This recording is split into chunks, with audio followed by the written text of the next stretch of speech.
Hi welcome to this video. और इस video में आपको बताएंगे कि आप कोई भी एग्ज़ाम हो या फिर कंपटीशन एग्ज़ाम हो या फिर कोई आप एग्ज़ाम की तैयारी कर रहे हैं और आपको अच्छे स्कोर नहीं हो पाता है, तो मैं जो तरीका बताता हूं, अगर आप उस तरीके से आप पढ़ाई कीजिएगा तो आप काफ़ी अच्छा स्कोर कर सकते हैं।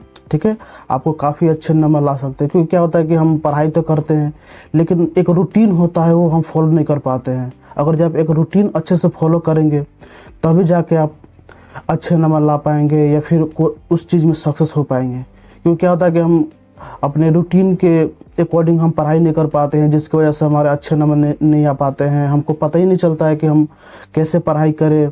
ठीक है, और ये बहुत ज़्यादा ज़रूरी है कि हमको ये दिमाग में रहना चाहिए कि हमको पढ़ाई कैसे करना चाहिए। ठीक है, आपके दिमाग में भी ये क्वेश्चन उठना चाहिए कि हमको पढ़ाई कैसे करना चाहिए। अगर जब आपको ये सही तरीका आपको पता चल जाए कि पढ़ाई कैसे करना चाहिए तो आप काफ़ी अच्छे नंबर ला पाएंगे, या फिर वो स्कूलिंग का एग्ज़ाम हो या फिर कंपटीशन का एग्ज़ाम हो। ठीक है, तो अच्छे तरीके से आप एक प्रॉपर वे में आप अगर जब तैयारी करते हैं तो आप अच्छे नंबर ला पाएंगे। ठीक है, तो आपको कुछ टिप्स बताएंगे। अगर जो उस टिप्स को आप फॉलो करते हैं और उस तरीके से आप पढ़ाई करते हैं तो काफ़ी आप अच्छे तरीके से आप उस एग्ज़ाम में सफल हो पाएंगे और सक्सेस हो पाएंगे और उसमें काफ़ी अच्छे कर पाएंगे। पहला है टाइम टेबल बनाना। ठीक है, तो सबसे पहले क्या करें कि सबसे पहले आप एक टाइम टेबल बनाइए। क्योंकि क्या होता है कि आप कोई भी कंपटीशन का एग्ज़ाम की तैयारी करते हैं या फिर आप स्कूलिंग के लिए तैयारी करते हैं तो क्या होता है कि हमारे पास बहुत सारे ऐसे सब्जेक्ट होते हैं। ठीक है, जितने सारे सब्जेक्ट होते हैं हर सब्जेक्ट को आपको क्या करना पड़ता है, आपको पढ़ाई करनी पड़ती है। तो आप एक टाइम टेबल बनाइए और टाइम टेबल के अकॉर्डिंग आप पढ़ाई कीजिए। ठीक है, क्योंकि जितने सारे सब्जेक्ट है उसको अलग अलग भागों में बांट दीजिए। ठीक है, और उसके अकॉर्डिंग आप पढ़ाई कीजिए। अगर जो आप इस तरीके से आप पढ़ाई नहीं कीजिएगा तो आप पूरे जितने सारे सब्जेक्ट है उसको आप अच्छे तरीके से नहीं पढ़ पाइएगा। क्योंकि आप ज़्यादा समय मैथ में दे रहे हैं या फिर ज़्यादा समय आप इंग्लिश में दे रहे हैं या फिर अलग जो सब्जेक्ट है उसमें आप दे रहे हैं। ठीक है, लेकिन आपको अच्छे नंबर लाना है एग्ज़ाम में तो आपको जितने सारे सब्जेक्ट है वो सारे विषय पर आपको काफ़ी अच्छा टाइम देना पड़ेगा। ठीक है, तो एक अच्छे आप टाइम टेबल बनाइए। ठीक है, आप एक शेड्यूल बनाइए कि आपको कौन से समय पर क्या चीज़ें पढ़नी है। उसके अकॉर्डिंग आप अगर जब पढ़ाई करते हैं तो आप काफ़ी अच्छे तरीके से आप जितने सारे सब्जेक्ट है उस सिलेबस कंप्लीट कर पाएंगे और अच्छे तरीके से कंप्लीट हो जाएगा तो आप एग्ज़ाम में काफ़ी अच्छे नंबर ला सकते हैं। ठीक है, दूसरा का है नोट्स बनाएं। क्योंकि क्या होता है कि हम जब पढ़ाई करते हैं तो हम ऐसे पढ़ते जाते हैं लेकिन उसका नोट्स नहीं बनाते हैं। तो सबसे ये हमको फ़ायदा कब देता है नोट्स बनाना, क्योंकि जब हम एग्ज़ाम नज़दीक होती है या फिर हमको जो मैंने पढ़ा हुआ है उसको रिकॉल करना है तो नोट्स हमको बहुत ज़्यादा फ़ायदा करता है। ठीक है, तो आप कोशिश कीजिए कि आप पढ़ाई के साथ साथ आप नोट्स बनाते जाइए।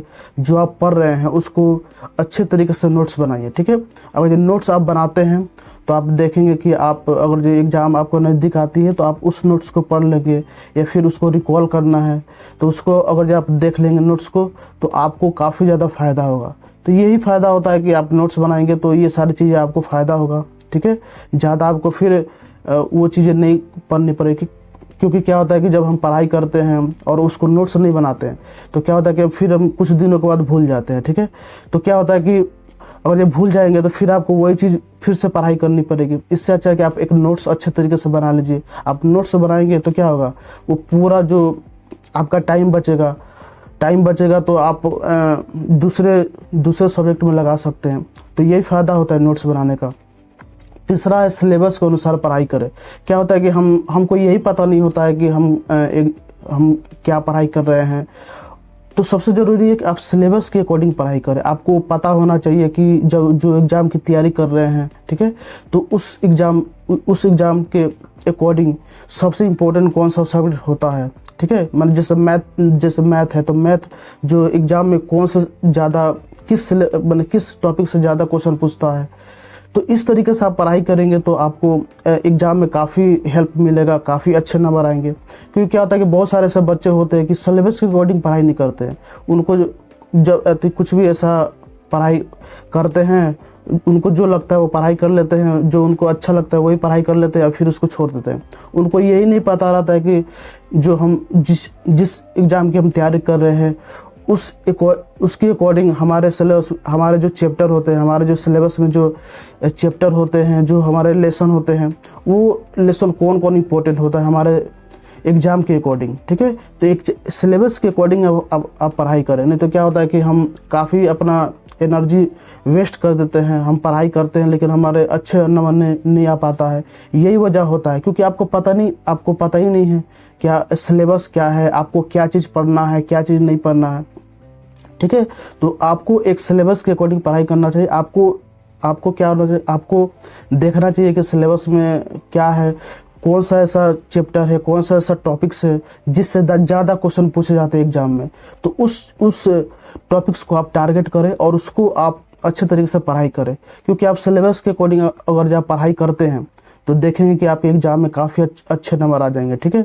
तो ये हमेशा ध्यान रखें कि सबसे पहले आप पढ़ाई शुरू करें तो सबसे पहले आप उस जो एग्ज़ाम की तैयारी कर रहे हैं या फिर आप कोई भी क्लास में हैं तो उसको आप उसका सिलेबस अच्छे तरीके से एनालिसिस करें, उसके अकॉर्डिंग पढ़ाई करें, तो आप काफ़ी इसमें बेहतर कर सकते हैं। अगला है कि एक स्टडी के अनुसार आप एक टाइम टेबल बनाएं, ठीक है। तो क्या होता है कि टाइम टेबल फिक्स करना चाहिए, क्योंकि क्या होता है कि हम पढ़ाई करते हैं लेकिन हमको यही पता नहीं रहता कि कब कौन सा चीज़ें पढ़ाई करनी है। क्योंकि क्या होता है कि पढ़ाई करते हैं लेकिन हमको यही पता नहीं रहता है कि किस टाइम में कौन सा विषय पढ़ना चाहिए। तो आपको ऐसे लगता है जैसे आपको ये ध्यान रखना है कि आपको कंफर्ट किस में होते हैं। जैसे आप सुबह में ज़्यादा पढ़ाई करना आपको अच्छा लगता है, या फिर शाम को आपको पढ़ाई करना अच्छा लगता है, या आपको दिन में पढ़ाई करना अच्छा लगता है, या फिर आपको नाइट में पढ़ाई करना अच्छा लगता है। तो उसके अकॉर्डिंग आप एक टाइम फिक्स कर लें, क्योंकि क्या होता है कि जब हम टाइम फिक्स नहीं करते हैं तो हमको पता ही नहीं रहता है कि किस टाइम में कौन सा विषय पढ़ना है और कौन सा सब्जेक्ट पढ़ना है, ठीक है। तो आपको एक क्या करें कि आप एक टाइम फिक्स कर ले कि आपको कब पढ़ाई करनी है। जैसे आप कंफर्टेबल है कि आप रात में काफ़ी अच्छे तरीके से पढ़ाई कर पाते हैं, ठीक है, एनर्जेटिक तरीके से पढ़ाई कर पाते हैं, तो आपको रात को एक टाइम टेबल बनाइए और रात में पूरे जितने सारे सब्जेक्ट है उसको पढ़ने की कोशिश किए, ठीक है। तो इस तरीके से आप पढ़ाई करते हैं एक टाइम फिक्स करके अपने अकॉर्डिंग, तो देखेंगे कि आप काफ़ी बेहतर उसमें कर पाएंगे, ठीक है।